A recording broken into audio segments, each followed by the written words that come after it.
Centuries of weaving, success in all endeavors.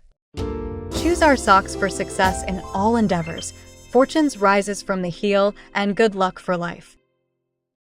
In the court of Wei during the spring and autumn period, Zhou Shishengzi's refusal to remove his socks at a banquet due to a foot disease angered the Marquis of Wei, who threatened to cut off his feet.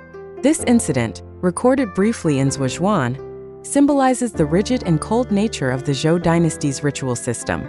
Like a bronze tripod, the act of ministers going barefoot was a subtle yet profound submission to the monarchy. The Zhou people established rituals that incorporated all behaviors into a power structure. When kneeling on the mat, ministers had to keep their feet close to the ground. Taking off their socks was not just about hygiene but a physical act of submission, signaling respect and inferiority.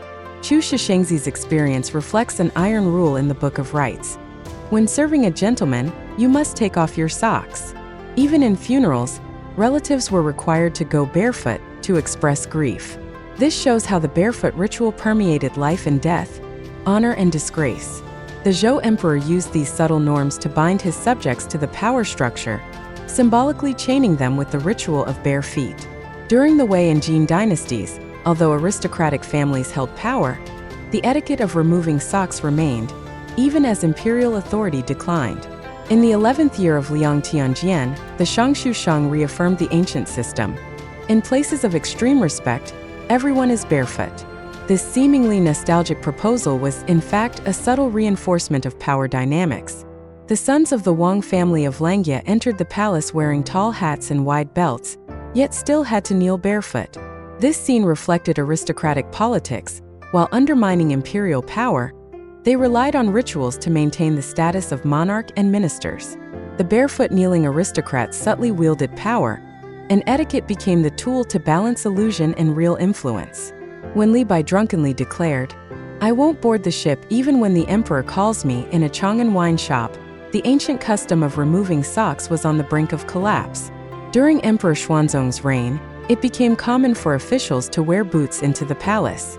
Though this shift seemed linked to the popularity of Huchuang and Huzhua, it signified a deeper change. The imperial examination system weakened the aristocratic families, allowing scholars from poorer backgrounds to enter the court. The rituals that once signified aristocratic pride gradually lost their meaning.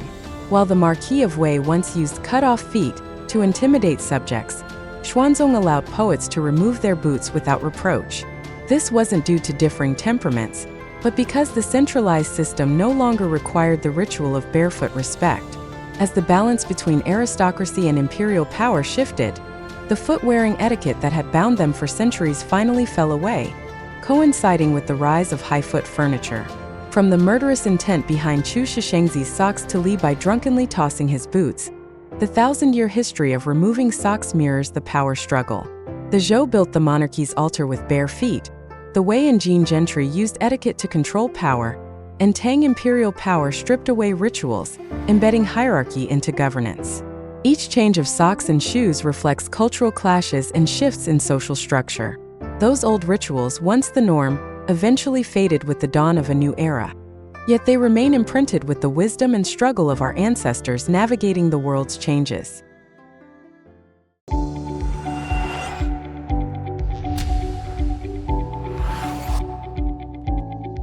Centuries of weaving, success in all endeavors. Choose our socks for success in all endeavors. Fortunes rises from the heel and good luck for life.